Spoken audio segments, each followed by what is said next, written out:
History likes to pretend it's a finished book. Dates, names, timelines all filed neatly away. But every so often, archaeology cracks that book open and finds a page that doesn't fit. A city too old for its supposed builders. A machine too advanced for its era. A script no one has ever read. These aren't gaps we've simply failed to fill in yet. They're genuine, standing puzzles that professional historians and archaeologists actively debate today. Tonight, we're going through some of the biggest ones. What we know, what we don't, and why these mysteries still resist easy answers. Almost everything we know about Atlantis comes from one source, the Greek philosopher Plato, writing around 360 BCE in two dialogues, Timaeus and Critias*. He described a magnificent island civilization beyond the Pillars of Heracles, the Strait of Gibraltar, with concentric rings of land and water, grand temples, and immense wealth. In Plato's telling, the Atlanteans grew arrogant and were destroyed in a single catastrophic day, sinking beneath the sea. Most historians today treat this as a philosophical parable rather than a historical record, a way for Plato to illustrate ideas about hubris and the fall of civilizations, similar to how he used other invented scenarios in his dialogues. But the theory doesn't fully die there, because a persistent minority of researchers keep proposing real-world candidates that might have inspired the story. The strongest scholarly candidate is the Minoan civilization on Crete and the nearby island of Santorini, ancient Thera. Around 1600 BCE, a massive volcanic eruption devastated Santorini and likely triggered tsunamis that crippled Minoan coastal settlements. A real Bronze Age catastrophe that some historians think could have echoed down through Egyptian and Greek storytelling into Plato's account. Other researchers point to submerged features off Spain, Morocco, or the Azores, though none of these locations has produced anything close to archaeological proof of a lost civilization. The honest answer is that no ruins, inscriptions, or artifacts have ever been found that confirm Atlantis existed as Plato described it. It remains, more than anything, one of history's most durable myths, precisely because it's unprovable and undisprovable at the same time. In southeastern Turkey, near the city of Şanlıurfa, sits a site that rewrote a chapter of prehistory when it was properly excavated in the 1990s.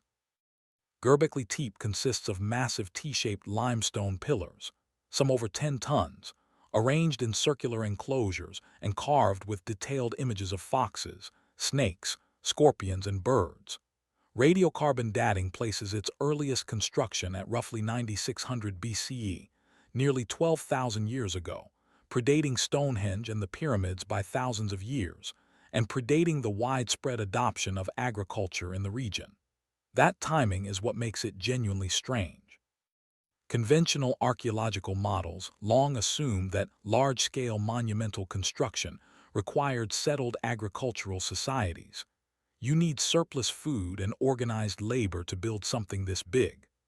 Göbekli Tepe suggests it might be the other way around, that the gathering of people for religious or ceremonial purposes may have helped drive the shift towards settled life and farming, not the other way around.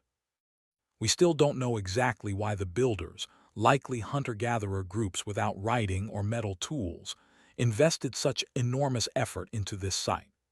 Equally puzzling is that the complex was deliberately buried under tons of sediment sometime after its use, seemingly on purpose. Was it decommissioned ritually, abandoned and covered by natural processes over centuries? Archaeologists are still excavating only a fraction of the site, and each new season tends to raise as many questions as it answers. Along the dry riverbeds of what is now Pakistan and northwest India, the cities of Mohenjo-Daro and Harappa reveal a Bronze Age civilization that was, by any measure, remarkably sophisticated grid-planned streets, standardized brick sizes, public baths, advanced drainage systems, and trade contacts reaching as far as Mesopotamia. It flourished from roughly 2600 to 1900 BCE. What we don't have is a way to read their minds. Thousands of short inscriptions survive on seals, pottery, and tablets, made up of several hundred distinct symbols, but no bilingual inscription, no Rosetta Stone equivalent has ever surfaced to unlock their meaning. Most inscriptions are only 4 or 5 symbols long, which makes standard linguistic decipherment extraordinarily difficult. Scholars are still divided on a basic question. Is this a full writing system capable of representing spoken language, or a more limited symbolic system used for trade marks, religious identifiers, or administrative shorthand? Around 1900 BCE, the major cities were gradually abandoned. The leading explanations involve shifting river courses and climate change disrupting agriculture, rather than any single dramatic event. Whatever the cause, the script faded along with the cities, leaving us with a civilization whose voice we can see but not hear. In 1901, divers recovering treasure from a shipwreck off the Greek island of Antikythera pulled up a corroded lump of bronze that looked, at first, like scrap. Decades of study, culminating in high-resolution X-ray and CT imaging in the 2000s, revealed it to be a geared mechanical device of extraordinary sophistication, built around the 2nd century BCE. The device contains at least 30 interlocking bronze gears and was used to model astronomical cycles, the positions of the sun and moon, lunar phases, and likely eclipse prediction, along with a calendar tracking the 4-year cycle of Pan-Hellenic games. It represents a level of precision gearing that Europe wouldn't see again until mechanical clocks appeared over 1,000 years later. The genuine mystery isn't whether it existed, it's sitting in the National Archaeological Museum in Athens, but how isolated it is. No other device of comparable complexity from the ancient Mediterranean has ever been found. Was it a one-of-a-kind masterpiece by a singular craftsman, or evidence of a broader tradition of Hellenistic mechanical engineering that simply didn't survive, its instruments melted down or lost over the centuries? Ancient texts by Cicero mention similar devices attributed to Archimedes, suggesting this technology may have been rarer in the record than it was in practice, but we may never know how widespread it really was. Built for the pharaoh Khufu roughly 4,500 years ago, the Great Pyramid remains the only surviving structure of the ancient world's traditional 7 wonders. Originally about 146 meters tall, constructed from over 2 million blocks of limestone and granite, some weighing up to 80 tons, its base is level to within a few centimeters, and its sides align closely with true north. Mainstream Egyptology has a reasonably well-supported model for its construction: massive organized labor forces, not slaves, based on worker cemeteries and payroll records found nearby, ramps, sledges, and levers, built up over roughly 2 decades. This isn't guesswork. Papyri like the Diary of Murr, discovered in the 2010s, actually document the logistics of transporting limestone blocks by boat for the pyramid's casing stones. What remains genuinely open to debate is the finer detail: the exact ramp configurations used, how workers achieved such precise leveling across a 13-acre base, and how granite blocks were hauled from quarries hundreds of kilometers away and fitted with such tight tolerances inside the king's chamber. In 2017, the Scan Pyramids project used muon tomography, a technique that detects cosmic ray particles passing through stone, to identify a previously unknown void above the Grand Gallery, at least 30 meters long. Its function is still unknown, and it hasn't been physically accessed. It's a reminder that even the most studied structure on Earth still has unexplored interior space. Above the city of Cusco in Peru sit the massive walls of Saksaywaman, built from andesite limestone blocks, some exceeding 100 tons, cut with irregular, multifaceted faces that interlock so precisely that a knife blade can't be slipped between them. No mortar holds them together, and the walls have survived earthquakes that have damaged more modern construction nearby. Historians generally attribute the site to the Inca Empire, expanding earlier Andean building traditions, likely constructed in the 15th century.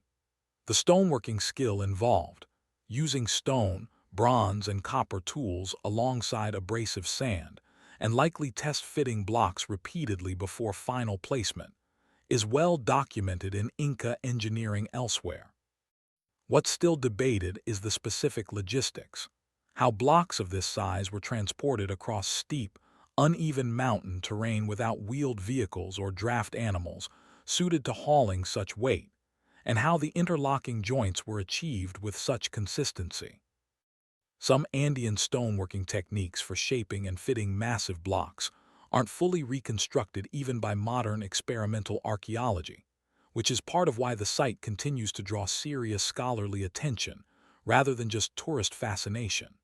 In Lebanon's Bekaa Valley, the Roman-era Temple of Jupiter at Baalbek sits atop a platform built from some of the largest cut stone blocks ever moved by human effort. 3 blocks known as the trilithon each weigh around 800 tons. A nearby stone, still partly in its quarry and never fully extracted, is estimated at over 1,000 tons. Most archaeologists believe these foundation blocks were quarried and set by Roman-era engineers, using an extensive combination of ramps, wooden rollers, and large labor forces. Rome is well documented as capable of extraordinary engineering feats elsewhere. What's less settled is the precise method for moving stones of this exact scale across the terrain between quarry and temple site, since no ancient text describing the specific technique for these particular blocks survives. The scale of the undertaking is what keeps researchers debating logistics, not the general civilization responsible. On Salisbury Plain in southern England, Stonehenge was built in phases starting around 3000 BCE, with the largest sarsen stones raised around 2500 BCE. Some of its smaller, blue stones, were transported from quarries in Wales, roughly 150 miles away. A transport feat researchers have partially reconstructed using combinations of sledges, ropes, and waterways. The site's alignment with the summer and winter solstices is well established and almost certainly intentional, suggesting a connection to seasonal or ceremonial observance.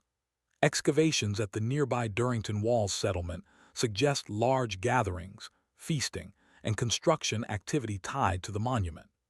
Human remains found at Stonehenge indicate it served burial functions during at least part of its long history. What's still genuinely debated among archaeologists is the specific purpose behind its multiple building phases spanning over 1,000 years, and exactly how Neolithic builders, without metal tools or the wheel, achieved the physical logistics of raising stones weighing up to 25 tons. It's a monument whose builders left no writing to explain themselves, so interpretation of purpose remains an active field of study rather than settled fact. In the desert plateau of southern Peru, the Nazca culture, roughly 500 BCE to 500 CE, created enormous geoglyphs by removing dark surface stones to reveal lighter ground beneath. Simple lines and geometric shapes alongside detailed figures like a hummingbird, a monkey, and a spider, some over 100 meters across. Archaeologists have connected many of the lines to water sources and irrigation-related ritual, given how central water scarcity was to life in this desert region, and some straight lines do appear to align with astronomical events, though not all of them do. What makes the site well studied but still not fully resolved is the sheer number of distinct figures and lines, over 800 straight lines and 300 figures, and the fact that different lines likely served different purposes across centuries of use, making a single unifying explanation unlikely. Researchers generally agree the Nazca could have designed the larger figures without aerial viewpoints, using scaled models and staked reference points, which has been demonstrated experimentally. But the specific religious meaning behind each individual figure remains, in most cases, unknown. In Zhejiang Province, China, villagers draining ponds in 1992 discovered a network of enormous hand-carved underground chambers, now known as the Longyou Caves. 24 caverns have been identified, some reaching 30 meters in height, their walls carved with uniform parallel chisel marks. Despite China's exceptionally well-documented historical record, No surviving text explicitly describes their construction, purpose, or builders. A genuine anomaly given how meticulously other major projects from Chinese history were chronicled. Estimates suggest an enormous volume of stone was removed, and no one has determined where that excavated material went. Leading theories propose the caves were quarries, storage facilities, or possibly military shelters, likely dating to sometime in the last 2,000 years based on tool marks and regional geology. But without inscriptions or artifacts left behind, dating and purpose remain genuinely open questions. Held today at Yale's Beinecke Library, the Voynich manuscript is a roughly 240-page handwritten codex filled with an unknown script and elaborate illustrations of unidentifiable plants, astronomical-looking diagrams, and small human figures interacting with pools and tubes. Radiocarbon dating of the vellum places its creation in the early 15th century, around 1400–1438, though the identity of its author remains unknown. What sets the Voynich apart from other undeciphered scripts is the sheer number of qualified people who have failed to crack it. Cryptographers who broke Axis codes during World War II worked on it. Modern computational linguists have run statistical analyses looking for patterns consistent with real language versus generated gibberish, and results have been genuinely mixed. The text shows some statistical properties consistent with natural language, word length distributions, repetition patterns, which argues against it being pure nonsense, but no proposed decipherment has gained consensus acceptance. Leading theories include an invented or constructed language, possibly for a private or scholarly purpose, a genuine but now extinct natural language written in an invented alphabet, an elaborate hoax or hedge against forgery designed to look meaningful without carrying real content, or a therapeutic or personal journal using a private shorthand. Without a second document written in the same system, or some external reference connecting it to a known context, it may simply remain unsolved, not because it's supernatural, but because a single surviving document in an unknown code is often genuinely unrecoverable. Discovered in 1908 during excavation of the Minoan Palace of Phaistos on Crete, this small fired clay disc, about 15 centimeters across, is stamped on both sides with 241 symbol impressions arranged in a spiral, apparently made using a set of carved seals or stamps, which would make it one of the earliest known examples of a printing-like technique anywhere in the world. It's generally dated to around 1700 BCE, during the Minoan period. The disc uses 45 distinct symbols, and its script doesn't match Linear A or Linear B, the two other Minoan Mycenaean writing systems that have been at least partially deciphered. That's part of why it remains unread. With only one surviving example, there's no larger body of text to compare it against, and no bilingual inscription to anchor a translation. Proposed readings, ranging from a hymn to a calendar to an administrative record, are all essentially unverifiable guesses, since decipherment of an unknown script typically requires either multiple examples or a known language counterpart, and the Phaistos disc has neither. None of these sites require inventing lost superpowers or vanished supercivilizations to be fascinating. What makes them compelling is simpler and, honestly, more interesting. Real ancient people solved enormously difficult engineering and organizational problems using tools and knowledge we're still working to fully reconstruct. Some mysteries, like the Indus script or Longyou Caves, are waiting on a lucky find, a bilingual inscription or a forgotten record, to crack them open. Others, like Stonehenge or the Nazca Lines, may never yield a single definitive answer, because meaning and ritual don't always leave physical traces. That's really the through line connecting all of these places. Physical evidence tells us a great deal about how ancient people built what they built, but it's much stingier about telling us why. Filling that gap responsibly means resisting the urge to reach for the most dramatic explanation, and instead sitting with genuine uncertainty, which, if anything, is what makes archaeology worth following in the first place.